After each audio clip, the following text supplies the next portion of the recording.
so many people are sitting there grappling with, well, wait a minute, I've been doing this for 10, 15 years. What do you, which way is the hockey puck going to go? And I don't know where it's going to go. So where do I go? And so this is the thing, I think some of the biggest, what we're hearing in the research, folks' fear is they don't know how they're going to be relevant in this next wave of change. But what I do see is this anxiety about back to the individual. Well, if this is going to have an exponential shift and change and impact on the world at large, how then am I going to evolve or grow or change? What am I going to need to do to stay relevant, stay engaged, stay connected, stay, in this new world of AI? All right, guys, welcome back to a brand new episode of the All Innovation AI podcast. I'm incredibly excited because I'm your host, Keenan Hart. I got my trusty co-host, Mr. Dante McClain, and we are joined by Chris Powell today. Chris, thank you so much for joining the show, man. We're incredibly excited to talk about innovation from a technology perspective. We're going to talk about innovation from a thought perspective. And being able to dive into kind of your mindset and what you're seeing across the landscape of business is really going to be awesome. I do want to give a little bit of an introduction to your organization. So you're an organization that focuses on employee feedback and analytics, the company with a mission to humanize data to further the workplace well-being. So Chris, welcome to the show, man. Thank you so much. Hey, no, thanks for having me.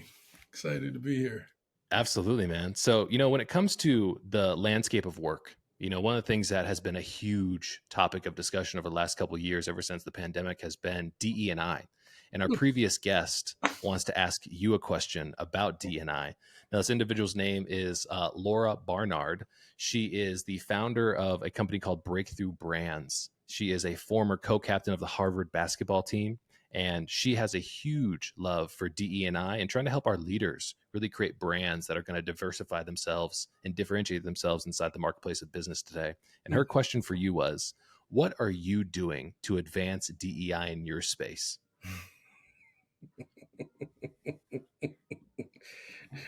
Laura, you gave me an easy one. I love it. Okay, Laura, here we go, right? To tie back in. Hey, here's what I'm doing in my space. And I'm going to call it the team that I get to be the captain of at Talmetrix. I'm not going to talk about the work that we're doing with clients. We'll get to that a little bit later. But in my domain where I get to be the decider, let me tell you what we're doing. One, we're creating space for individuals to be able to contribute, to grow, develop, and be recognized, regardless of where you're from, what you know how to do, how well you know how to do it. We're meeting folks where they are, because until we can accept the isness of people where they are, it's going to be very hard for us to envision what a future could be like if we don't really appreciate who people are in the moment. And so that's what we're doing to advance DEI at Talmetrix with the little world that I get to play in every day. And I love that. Being able to kind of hear the insights of leaders like you, Chris, is just so important because, one of the things that I like talking about is we had the pleasure of engaging with an individual named Chris Gillett, and he gets a shout out on a lot of these different podcasts. But he said, before there was HR, before there was DE&I, we need to remember that there were human beings who cared. And sometimes we need to get back to that place. It's the human nature of business and life that is most important. So thank you so much for that answer. And I'm sure Laura's going to, love that response. Dante, why don't you take it away, man? Yeah, as we kind of take off here, Chris, I'd love to start off with, for the people listening, so if someone stumbles across this podcast and goes ahead and click on this episode, what do you feel or hope that they take away from this conversation? I hope they take away that there's a lot more hope and promise than despair and challenges in this space. That's what I hope. What do you mean by that? Well, the world that we listen and tune into has got a lot of despair in it, from wars to inflation to conflicts, yada, yada, yada. And I think we can get trapped in that space, like, woe is me. Oh, what's happening is bigger than me. And I have a belief that nothing is bigger than those who have created it. And these are things we've created. So we've got dominion over all of this. And when we choose to do differently, we'll have a different outcome. And so Dante, what I'm trying to get at is that hopefully in this conversation we're going to show folks that, hey, there's a lot more light and a lot more opportunity out there, even in the face of the challenges, because that's where we grow, by bringing that light to those challenges. And I feel like this is a really cool opportunity for us to kind of dive into, what the sentiment of work looks like today. Ever since the pandemic occurred, we saw a giant transformation. I like to call everybody who came out of the other side of the pandemic as part of the new generation of working people in the United States and across the world. But the expectation that we have for work has completely changed. A lot of people are focusing, like you said, in kind of the swirl of negativity, the things that we cannot control. But if we really kind of break it down to first principles, there's a lot of people that have a ton of agency and can really advocate for their own ability to kind of create the new work and lifestyle that they're looking for. So why do you think we've seen such a huge shift over the last couple of years when it comes to how we approach work? Well, Keenan, as I think about that question, right, around this whole sense around agency, I think the time of COVID, that period, I saw people do one or two things: either drop into the category of fear, which kept them at a lower kind of energy or vibration or creativity or engagement level. And then others took this as an opportunity to, like, let me go deep in understanding myself better, so that whenever this is done, I can navigate and, engage differently. And I think that population of folks we're seeing out there advocating for themselves deeper, having more agency and clarity about who they are, what they need, how they need it, with greater voice. And so I think, COVID did one or two numbers, and I'm not saying I'm not trying to make everything kind of ones and zeros, but there was a pocket of folks that just kind of got smaller as people and humans, and there are other folks who came out of it thriving. You're like, whoa, that's a new Keenan, that's a new Dante. I'm digging what I'm seeing, and you're seeing folks with more voice. I'm seeing people with more voice in a lot of the places where I get to contribute and support. Man, we really did have a choice back then, didn't we? Because you could either shrink in that moment, or you could have used that time to really double down on yourself and grow and come out the other side as a completely new person. That's kind of really the first time I've thought about that in a long time, but you're 1,000% right. There was a real choice there. Yeah. Yeah. And some people doubled the size of their biceps. Some people doubled the size of their tummies. You had a choice. I'm curious, Chris, with that in mind, how do you feel that bled into, right? Because this is all one journey, right? How do you feel that bled into what we're seeing in the workforce today? Oh, Dante, how much time do we have on this podcast today? Well, there's a couple of things, Dante, and I'll set the stage with this. I just was at a fellow colleague of mine hosted a culture impact lab here in Chicago a couple of weeks ago. And one of the panel discussions, if it's happening out there, it's happening in here, inside. So meaning if it's happening outside in the bigger world and you think that it's not coming into your workplace, think again. And here's what just like we were just talking about, an increased sense of agency that individuals are having. And if we keep in mind a framework, if I can offer this for this conversation, is that organizations are human operating systems, meaning individuals contribute and make up an organization. And think about, if you're familiar with Ken Wilber, came up with this theory called the integral theory of everything. And I love the framework because it talks about that individual showing up in the collective, AKA the organization. And what I like to talk about is that we at Talmetrix operate at that intersection of where the individual meets the collective. And Dante, to get to your question, what we're seeing happening in the meta, I'm gonna call it meta sphere because there's a whole lot of macro stuff and micro stuff happening. So we got meta now. And the metasphere is coming out of COVID. And we're seeing this across the globe, not just here in the US, where individuals are now with that agency, that higher degree of self-agency, are coming together with others and creating this internal collectivism inside of organizations, which is bringing more voice to that individual voice that wasn't happening before. Because I came up through corporate America through the age of individualism. Like it's a dog eat dog world, and I got on milk bone underwear. Survival of the fittest is the world I came up through. But what we're seeing now is it's less of that individual, and we're seeing more collective. You're seeing it with a resurgence around unionization. You're seeing it happening on college campuses with the conflict and different points of view around what's happening in Israel and Palestine right now. You're just seeing it in multiple places where people've got more voice that's coming in. And not only is it an individual, but it's that collective voice that you're hearing much louder in the workplace and just in society in general. So that's one thing I'm seeing, Dante. The other thing I'm seeing is around this shift and change in expectation of what work means to you. Again, it was the predominant thing when you talk to most new people you meet outside of where you're from. The next thing they're asking you is, what do you do?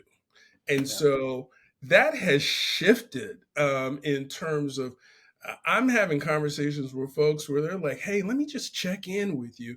And it's not about work. And so I'm seeing those changes, and we're also seeing that in the research and the feedback that we get, in the work that we do at Talmetrix on this stuff as well. So, and I say stuff because it's so broad, right? It's not because I don't have a vocabulary to explain it. It's just a lot that I'm seeing showing up. So let me pause there to see if any of that's resonating with you or vibing with you at all. There's a few things that kind of resonate with me there. In our previous conversation, we talked about kind of the collective mind, if you will, and how we're seeing people moving back towards unions. And I think that's very interesting compared to where we came from. Like you talked about, coming from the dog eat dog world, where you got, the individuals who are really trying to make it for themselves. I feel like we've seen a lot of that in our time growing up. Me and Dante were born in 1990. So we saw the individualistic kind of nature of saying, I'm going to start my own business. I'm going to do my own thing. I don't want to be a part of the group. Now we see a time in society where national problems are kind of being broken down into simple problems, which is isolation and loneliness. And maybe that comes as a compounding factor of the technology that we use every single day. And so it seems like the pendulum is almost swinging back in the opposite direction towards a collective mindset in the workplace, because maybe we're not getting that in our individual social circles. Do you feel like there's a connection there? Or like, what's your 2 cents on that? Oh, Keenan, you got me going. I was having to take notes so I don't forget to tie back, my friend. A couple of things that you hit on, right? This whole collectivism piece, and from the '90s when you and Dante were coming up and through, right? I'm in the coming out of college around that time and entering the workforce. And to your point, what you saw were folks saying, hey, you started seeing more and more people check out of quote unquote corporate America and start their own thing. Entrepreneurship started getting really sexy in the 90s. Not that to say that it ever wasn't, but it got really sexy. And I think the cost of entering and creating a business started to drop significantly. Which I think drove that. And technology was coming online, which started democratizing commerce across. It's a whole bunch of things were happening. But I would say one thing that I've seen shift here probably in the last, I'd call it last 5 to 10 years or so, much more of individuals who did go out and start their own, doing a lot more collaborations. I myself and my company, we're a member of like 3 or 4 different collectives and consortiums of other small independent businesses working together to create value in the marketplace. So I'm seeing a lot more collaboration as a framework for collectivism, even when you're still maintaining your individual brand, your identity, but you're finding a way to create, co-create together. So that's a thing I'm seeing. And then and this is where I didn't write down your last thing you said, and I had it on the tip of my tongue. So bring me back. Yeah, so we're talking about the societal nature of us not getting that collectiveness in our societal and personal lives. So now it seems like we're almost searching for that in our professional lives, not getting it in our personal, searching for it in our professional lives. What do you kind of think about that? Yeah. So you guys are part of the experiment, right? So you saw us move from the 80s to the 90s from what I call, mass communication, right? So when I grew up, there were four channels: ABC, CBS, NBC, and PBS. Lucky if you could get all of them on the antenna TV kind of thing. But what we started to see is we went from mass communication, meaning there was a shared sharing of information, context, conditions, perspective, and you can Mm. still filter off into your own particular opinion or belief about something. But then we started fracturing off into 120 channels where you can get information, 12 channels where you could get news that further got more and more refined. There was a book I read eons ago called The Long Tail. And it was talking about innovation that we continue to get hyper and hyper segmented into things. And then the example I always give people on this one is the cereal owl. I'll give you when I was growing up, Cheerios, there was two types of Cheerios, plain and honey nut.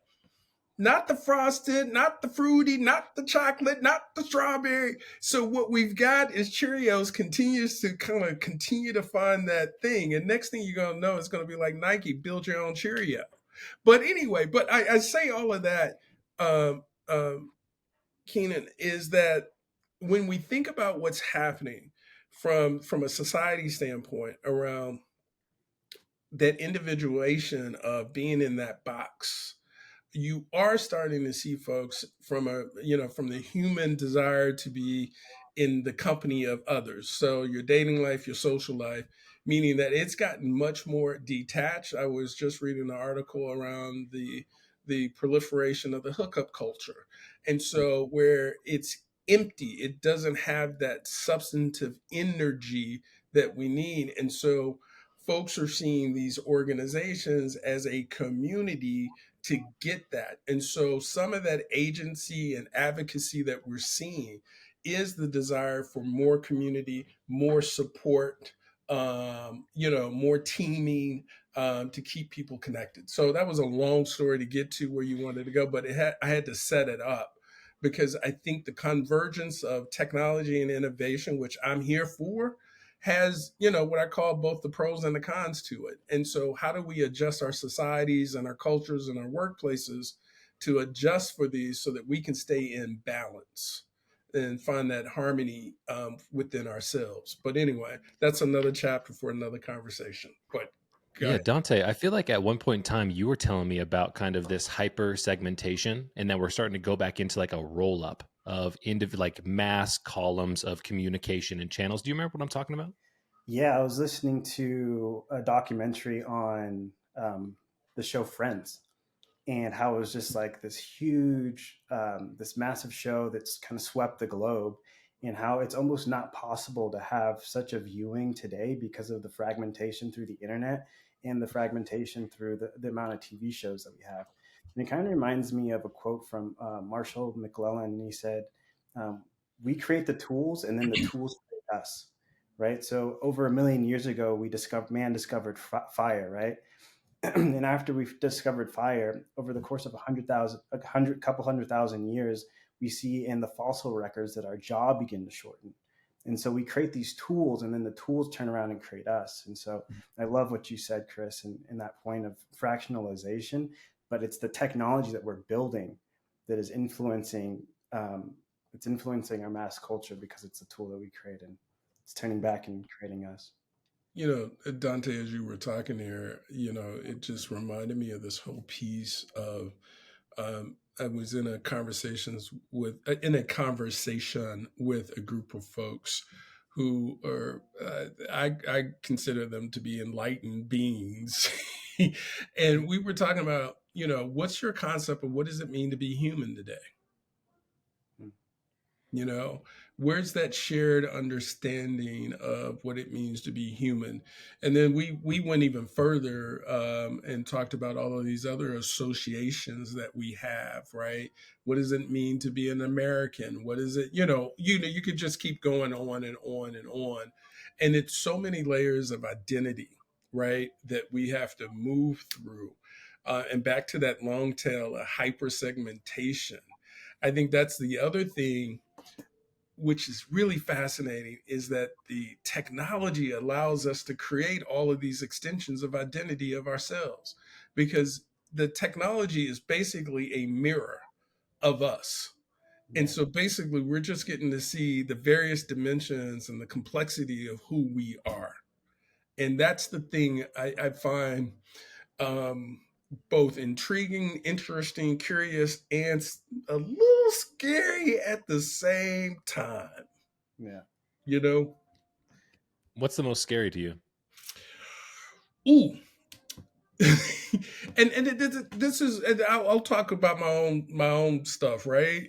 It's like those dimensions of myself that I didn't know that were there, like discovering aspects of myself that I didn't think actually existed within myself. Like, and I do that occasionally. I will peer off into different worlds or different what I call rabbit holes because I'm curious to see if there's anything that resonates with me about it before, so that I can better understand that aspect of it, right? So, a lot of people talk about from a political standpoint, oh, I can't watch MSNBC, I can't watch Fox. I watch them all because I need to understand all. For one, just as a human, but two, for the work I do, um, of being that fair witness of what's happening at that intersection of the individual and the organization. So it's that balance. You'll hear me talk about balance or harmony. Like how do we get back to center on being human? And I think we've Let's lost that a little bit, but that's CP's opinion. No, I mean, CP, I think you're right on point there because, it's so easy. When I was thinking about kind of how you were talking there and how we have hyper segmentation, from the time we are born, you are told you identify as certain groups. You're a boy, you're a girl, you go to a certain school. This is what your name is. There are other people that have your name. You are a part of this county, this state, this country. It's interesting how we continue to stack up layers in front of us, which often kind of separate us from kind of the whole picture, if you will. And it takes a lot of self identification, auditing of ourselves to be able to kind of create that empathy to connect with one another. Yeah. And I feel like when we actually have that ability to do those things, that's when we actually kind of feel the most connected to each other. There's a Mhm. good example. I was here in Vegas. There's a gigantic festival each year. It's called EDC. It's the Electronic Dance or Electronic Daisy Festival. 500,000 people Yeah. go down to the Speedway in Vegas and all have a great time partying, right? And if you think about 500,000 people coming together in one space, if you look at the media, you would think that everybody would be so divisive. They'd be fighting, everything would be breaking out, but it's one of the most peaceful events, which is so interesting to kind of think about. It's because we're all coming together because of one shared experience. And you don't see the differences in each other, but you see everybody's just having a good time. And I know I kind of went off on a rant there, but it's an interesting perspective to think when we come together and under a shared experience, how those lines and segmentations kind of dissolve around us. Yeah, I mean, if you didn't do a non sequitur, I was following you on that one. Let's just talk about a workplace, right? So, most organizations have a mission or a purpose, right? And most of the individuals, not all, have some resonance with that mission or purpose. So we're together around that. I think what happens in so many organizations, they treat that on the 1 or 2 days they want to highlight, and this is company day, and we'll do the company picnic. And then after that, the other 362 or 4 days or whatever many days there are left, there's like nothing. And so, to your point, you get these peaks, and then there's these deep, deep valleys where people don't have that convening kind of thing that brings us together, that higher order, that higher purpose that is driving us to contribute as an individual to whatever that collective is. I This was years ago. I was working at Marriott, which was foundational for shaping my framework and belief system and framework around people and organizations. It was just a great sandbox to be in. And one of the things I learned there, and Bill Marriott was talking about this because he has the saying, "Hey, the family, if you take care of the associates, they'll take care of the guests."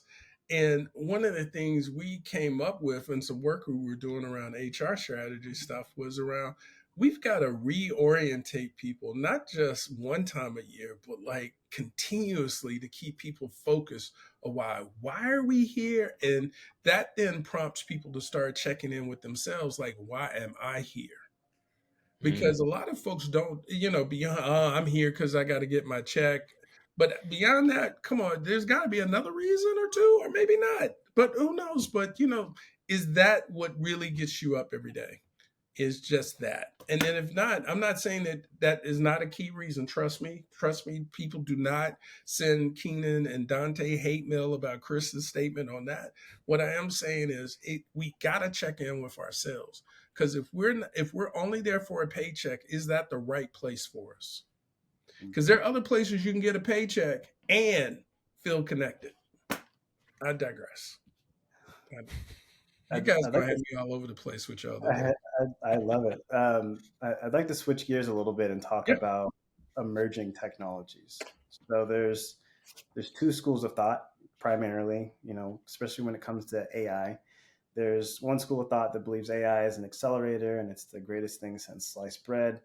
And then there's another school that really believes that AI is, a threat to either their job or their existence. People have existential threats Mhm. when it comes to AI as well. I'm kind of curious what your take is on this emerging technology and what should we be looking at? Dante, as you were giving me the the angles on all of these, the pro, the pecan, or whatever, and I was just saying yes and yes and yes and yes and. So it's all of those things. It is all of those things. Yeah. Um, man, it's easy for folks to jump on the bandwagon and talk about AI, and I benefit from AI. The other day, ChatGPT was down, and I felt a certain kind of way. I just got to be honest. I felt a certain kind of way. Like, Nobody's posting on LinkedIn. Nothing's happening out here. No, it's posted on LinkedIn. I got folks I got to communicate back to, and I can't like take my original draft and say rephrase and tighten it up to, all the things you do. And I felt a certain kind of way already. Already. I have watched my own, I won't say dependency, use of AI in helping me broaden my perspective on things, check my bias, and like if I'm angling in a particular way. Because again, we're all about data as kind of like the facts. Like let's talk about what is happening, not what you think is happening. Let's talk about what is based on what people say. But anyway, there's this whole thing about um it's going to change the way things are going to happen. Yep, it sure is. I mean, so why are we sitting here? What gets me is we're freaking surprised by this. Hmm. Think about you guys were around when the first iPod came out. Look where we are now. I'm like, Yeah. so I am befuddled on those who are surprised that AI is going to have such an incremental, exponential impact on our world. The internet did. So why wouldn't anyway, I digress. So on that, but what I do see is this anxiety about back to the individual. Well, if this is going to have an exponential shift and change and impact on the world at large, how then am I going to evolve or grow or change? What am I going to need to do to stay relevant, stay engaged, stay connected, stay, in this new world of AI. I think that's the fundamental challenge. So many people are sitting there grappling with, well, wait a minute, I've been doing this for 10, 15 years. What do you, which way is the hockey puck going to go? And I don't know where it's going to go. So where do I go? And so this is the thing I think some of the biggest, what we're hearing in the research, folks' fear is they don't know how they're going to be relevant in this next wave of change. So I'll stop there.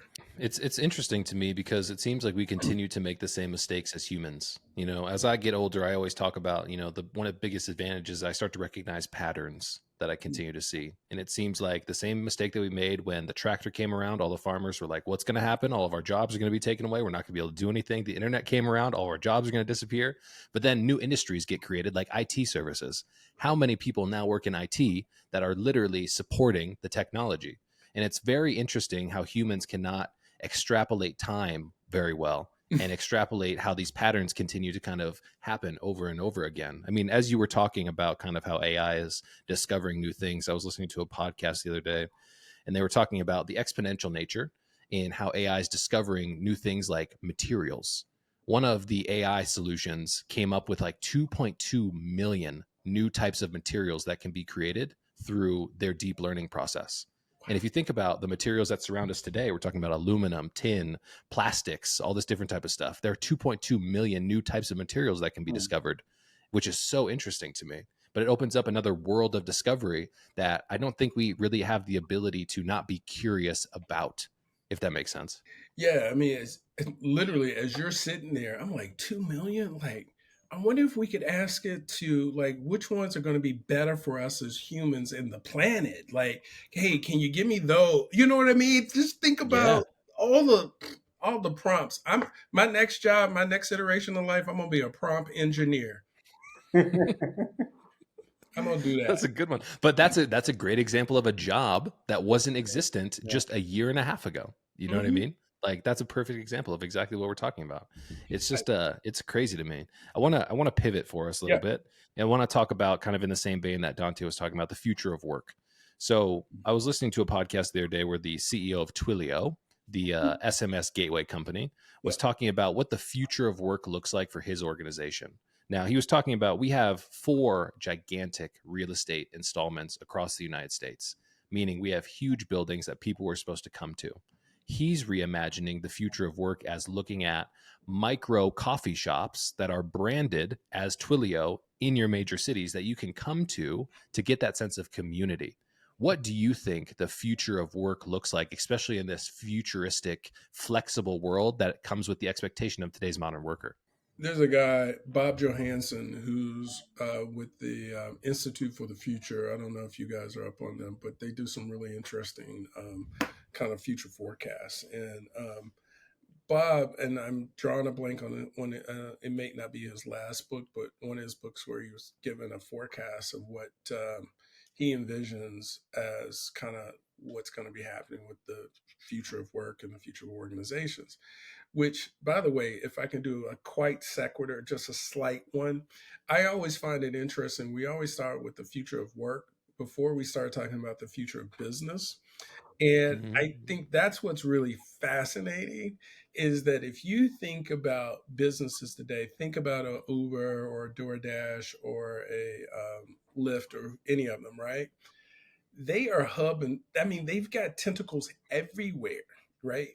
And what you have started to see, they've got these centers in each of these major cities where they, to your point, the Twilio example, you can see how they can convene people together who are in a particular locale. I think you're going to see far more distributed footprints. So no longer, I'm not saying no longer, I think it's going to be less and less likely that you're going to see and maybe depending on the size of the organization, but just say it's, you've got, I live here in Chicago, and let's just say there's 400 associates here in the Chicagoland area. And we've got 3 hubs, one up in the northern suburbs, one in the city, and one out west. And folks can come together and create that space. I don't think you're going to see the big singular 50-story building in the center of Chicago where all of XYZ people work. I can't see that happening and sustaining itself. In particular, let gas prices keep going up the way they are. It's going to get more costly for people to drive. And if you're living in a city like Chicago, even the pay meters are like, you're like, what? I got to pay for what? And I already paid taxes for X? Come on now. I digress on all of those things. But I think a couple of things. So I think the Twilio example is, I think, going to be this more decentralized footprint, which I think is an opportunity for our commercial real estate folks to be talking to a lot of these large companies that have real estate in these concentrated places. How do you negotiate to get smaller spaces in a lot more places? One. And then the other thing I think that's going to continue to happen, and I saw it on my own team of having a pod of employees in Cincinnati, they would self convene without me, without, and when I say me, meaning me saying, hey guys, we're going to do a team out, and they would do it on their own. And so if people can build that connection back to what we were talking about earlier of finding ways to connect with folks to create community and that collective mindset, I think people are what I call self-governing and self-organizing around that a lot more than leaders and organizations know. What do you feel is one of the biggest benefits to this idea of having a decentralized model? And do you feel we're moving towards decentralization because there's going to be less work in the future, or do you feel like it's just better overall to run an organization that way? Oh, Dante, you gave me a double barrel. So I'm gonna start with one. I'm gonna end on the other. Um, I, I think it's going to be a movement of moving to more decentralized. Here's why: talent, highly skilled talent or highly desirable talent, have far more negotiating power to determine a few things, like i.e. where I'm going to live, all of these things. So I think back to that agency piece. I think more and more folks are going to get more and more voice around, hey, that's a great opportunity, Keenan and Dante, to come work with you guys. I'm not moving, and no thank you. And so my sense is, for those companies who want to get the talent that they want and they want to get the best in class talent, they're going to find themselves having to be more accommodating. But the thing about organizations, you're going to have to be equitable in doing that. You're not just going to be able to do that for your top talent and not create some degree of fairness. I think you're going to see this start happening where it can, because it can't happen in all places, but where it can happen, I think you're going to see it happening there. And then the piece where I'm going to land is I think organizations, in terms of, they're going to move to this decentralized kind of footprint piece, and I think there's going to be far more efficiency in the world of work, which at first is going to create a shrinkage of jobs. But just like you just talked about, Keenan, hey, chat AI found 2 million new, material. What if we ask chat or AI or whoever, hey, what are some new jobs, new roles that could blah blah blah support? We can start answering questions that we don't even know the questions to yet, but there are answers that can be generated by our curiosity about how to solve some of these individual and collective opportunities and challenges that we see forthcoming. So my sense is, it's going to get tight, and then it's going to expand again. I think it's really quick, Keenan. I think that's so interesting. I was listening to Sam Altman talk a couple weeks ago. So he's the founder of OpenAI, which is ChatGPT, and he said he has a text thread with some of the biggest tech leaders in the world, and they're all betting on when the first $1 billion one person company is going to pop up. So some people are like, is it going to be in 6 months? Is it going to be a year, a couple of years?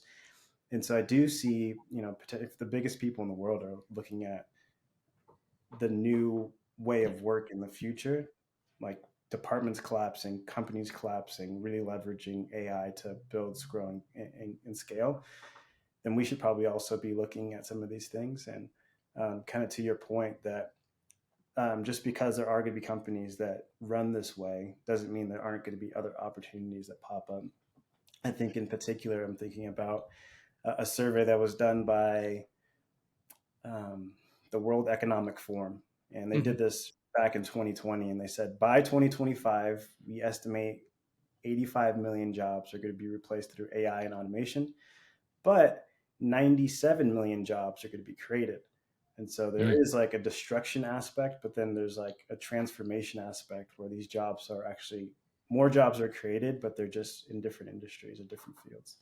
Dante, they didn't call me for a quote on that article, but yes. But that's what I'm actually talking about. There's going to be this contraction, but then there's going to be this expansion, right?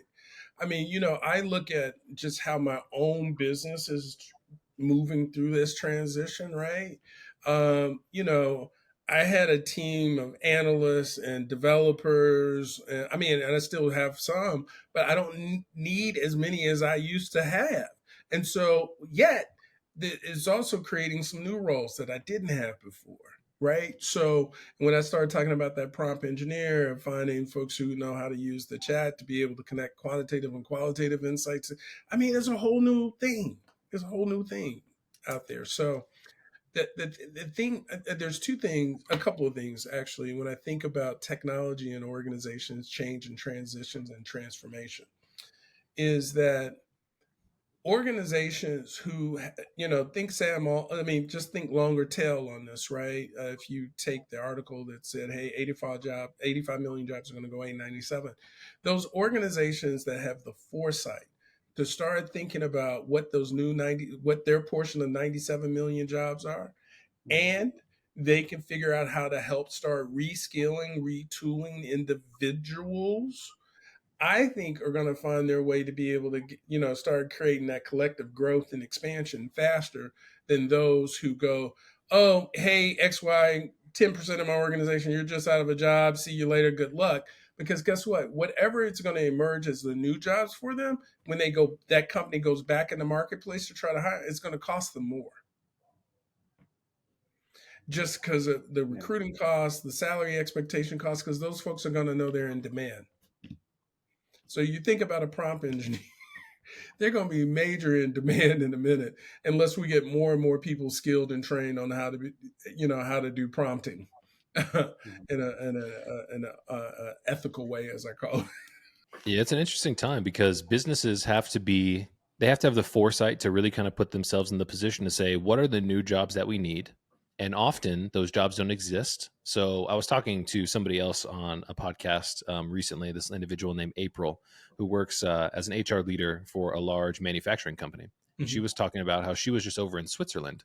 And she was really intrigued because there were individuals who were operating a mine, and they were talking about automation and how they're trying to reduce incidences to drive safety up, right? Mm-hmm. And they're like, these individuals who used to drive these huge tractor trailers and these huge rigs are now sitting in an air-conditioned trailer on a big setup with 6 monitors and joysticks, and they're controlling these individual pieces of equipment down inside the mine. And I was talking to one of the guys there, and he was saying he was so appreciative for the organization because they invested into him to give him the skill set that was needed to fill this new role that wasn't even on the roadmap 2 years ago. And it's a really interesting time that we can create reciprocity, if you will, as an employer with our team members by investing into them, which I think is really, really cool. And it kind of gets us into that topic of investing into reskilling and upskilling our team members, because they're a lot cheaper to invest into rather than bringing somebody new in who says, I'm a prompt engineer and I need top dollar, which is going to put a lot of businesses in financial pressure as well. Yeah, yep, definitely. So if anybody needs a part-time prompt engineer, no, just teasing. Yeah. So on the idea of this concept around skilling, try to say that really fast. I was just talking with a colleague who works for a large airline company that is based in Atlanta, and they've got a whole initiative around skill-based development, where they're working on creating what are those skills necessary for the airline to grow into the future, and they're starting to retool and develop folks in those skill sets and folks as the business evolves. Because I've been flying for a long time. I remember where there wasn't a kiosk, and or TSA. And so you just think about how that whole experience and technology has evolved. The other day I was on a flight, and a shout out to my friends at Southwest. Thank you for finally getting phone jacks. Thank you. I was like, you know, so there's a lot of things that are happening from a technology point. I joke on that, but one of the things she was talking about around the reskilling piece was that I forget the percentage of their workforce that are women, but the advancements around AI, and this was a McKinsey article, and I don't have the exact topic name of the article in my head, but McKinsey was talking about that 85 million jobs that are going to be at lost due to AI. It's disproportionately going to impact women. And so, if you think about it, back to our earlier start off, we were talking about DEI. If you think about the advances of technology and you start talking about the adverse impact of the technology coming online, it's going to have a disproportionate impact on roles that are mostly held by women. And I was like, man, I hadn't even thought about that. And so it's just kind of interesting when you start talking about implications of technology and then from a diversity lens and then the impact and reskilling and the whole 9 yards. I think there's a lot for organizations to think about, in particular in fields around healthcare, retail, where you've got a larger portion of the workforce made up of women. I mean, I think it's important to recognize. I was talking to somebody a little earlier, another HR leader, and she was talking about we need to recognize the fact that women make up 51% of the workforce in adults over the age of 25. And I don't think a lot of people really recognize that. Mm-hmm. That's a really interesting concept to me. And talking about how AI is going to happen, to impact that space, and it's going to really impact women in that space is interesting to me.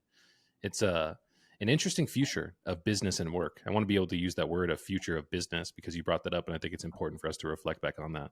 Mm-hmm.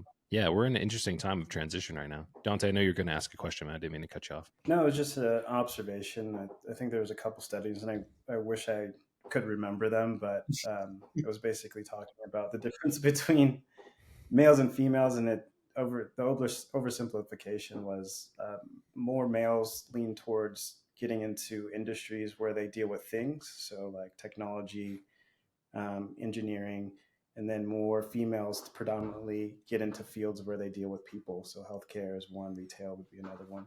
And so it makes sense that it would disproportionately affect women who are in these fields compared to men who are typically, either doing computer engineering, or something with technology.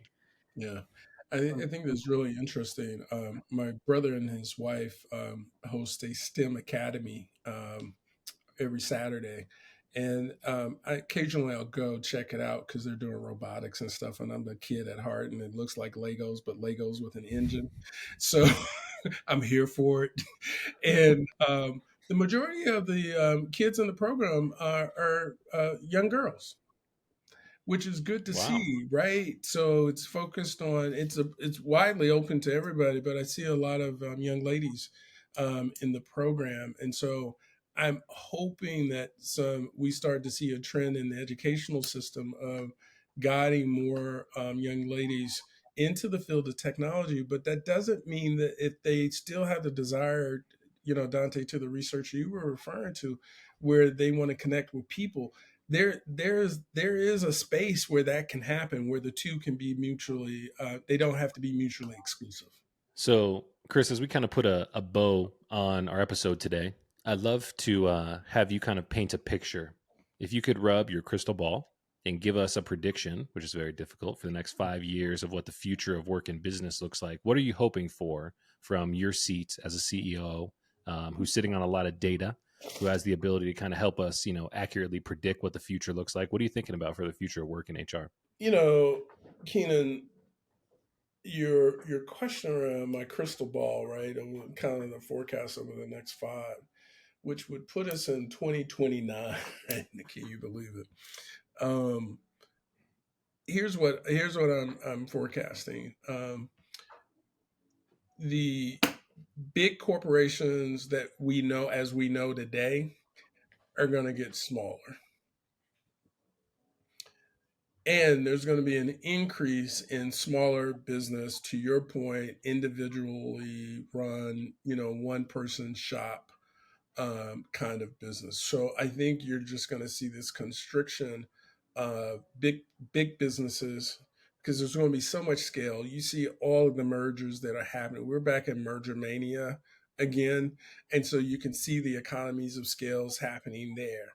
And to your point, the advances around technology are going to enable and equip that solo entrepreneur, that solo proprietor, to be able to run a full scale operation based on the technology and the collaborations and the networks that they can create and collude together. Similar to what we saw when the cloud came, right? Because originally, when I built this business, we were writing original code. Then the cloud came. And then we didn't have to really, you had to know how to knit all of these different tools together. That was a different kind of skill. Now AI is here, and it's a different. So these things change over time. So I think we're going to see where business gets far more efficient in how it runs. I think it's also going to create more clarity for individuals inside of organizations around what performance looks like, how it gets measured, how it gets tracked, how it gets rewarded and recognized. I still think we're going to have a shift in how people get paid and rewarded for their work. Because if we're getting all of these efficiencies from a technology standpoint, then the tools are getting more and more refined on measuring my productivity and output in a given day and the value of that, right? How do we create value?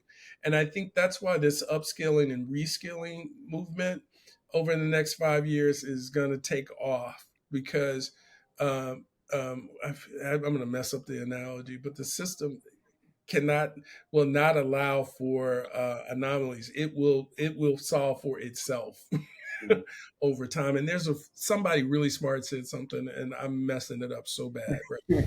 But it's in that vein, right? It was from Jurassic Park. Life will find a way. I forget. It'll come back to me. It'll come back.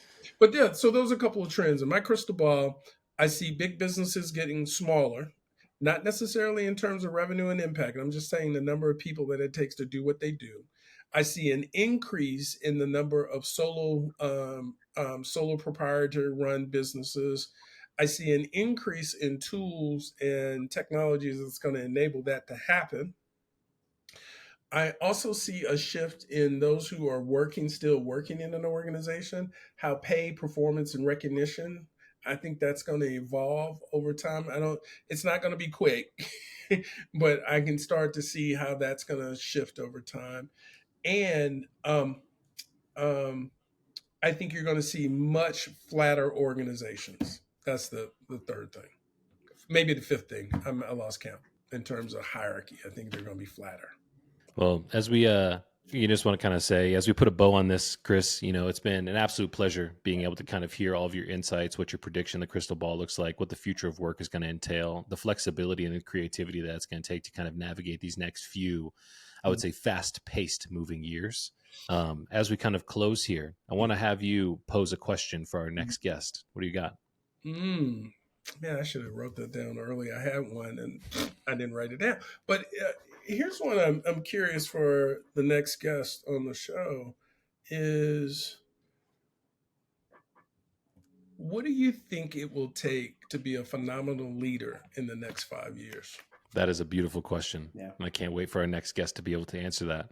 Once again, for everybody who's tuned in to the All Innovation, the AI podcast, I'm Keenan Hart. We got Dante McClain, and we got Chris Powell, CP, who joined us today. Thanks again for everything, man. Really appreciate it. That's a wrap. Thanks for having me.